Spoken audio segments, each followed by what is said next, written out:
জয় market, সেখান থেকে আমাদের প্রতিনিধি সায়ন্তন ভট্টাচার্য রয়েছেন। সায়ন্তন, আজকে বাজার দর কি বুঝছো?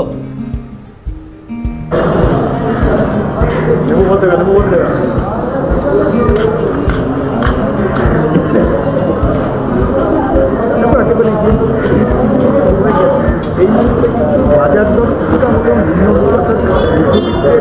নাগালের মধ্যেই রয়েছে। পেঁয়াজ কেজি 50 টাকা, উচ্ছে 60 টাকা এবং তার পাশাপাশি এখানে তোমাকে জানিয়ে রাখবে যে কিছুদিন এই টমেটোর দামটা অনেকটা ঊর্ধ্বমুখী ছিল। আজকে সেটা 70 টাকা ছিল এবং ক্যাপসিকাম 1 টাকা ছিল। একবার সরাসরি একবার কথা বলি যে এই মুহূর্তে বাজার দর কেমন রয়েছে এবং সেটা কি বাড়ার কোনো আশঙ্কা রয়েছে কিনা, সেই বিষয়টা বিক্রেতারা কি বলছে একবার সরাসরি কথা বলবো। যে একটু আসেন যে এই মুহূর্তে বাজার দর কি নাগালের মধ্যেই রয়েছে?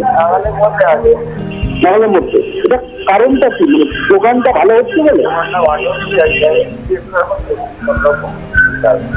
এবং টমেটোর দাম কি কমেছে? কারণ গত কয়েকদিন ধরে দেখছি টমেটোটা একটু কমেছে। আজকে কত করে ছিল? 70 টাকা। আর যেখানে কড়াইশুঁটি 60 টাকা এবং এই ফুলকপি এই যে পেপসির একটা মুখ চলছে এবং সামনে পিছিয়ে চলেছে, তার ফলে কি দামটা কি বাড়বে নাকি এরকমই থাকবে?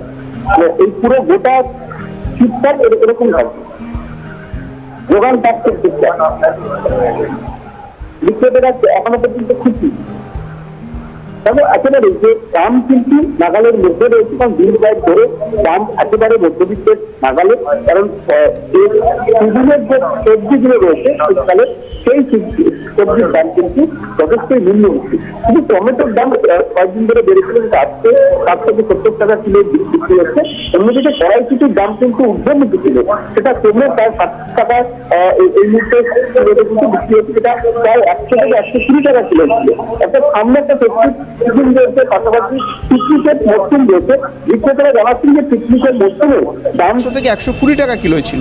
অর্থাৎ সামনে একটা ফেস্টিভ সিজন রয়েছে, পাশাপাশি পিকনিকের মরশুম রয়েছে। বিক্রেতারা জানাচ্ছেন যে পিকনিকের মরশুমেও দাম কিন্তু নাগালের মধ্যেই থাকবেন। অর্থাৎ ক্রেতাদের ক্ষেত্রে কিন্তু একটা সুবিধা রয়েছে, পাশাপাশি ক্রেতাদের জন্য একটা সুখবর যোগান এখনো পর্যন্ত বাজারে। অনেক ধন্যবাদ তোমাকে। কথা বলছিলাম, সায়ন্তন ভট্টাচার্য ছিলেন সরাসরি।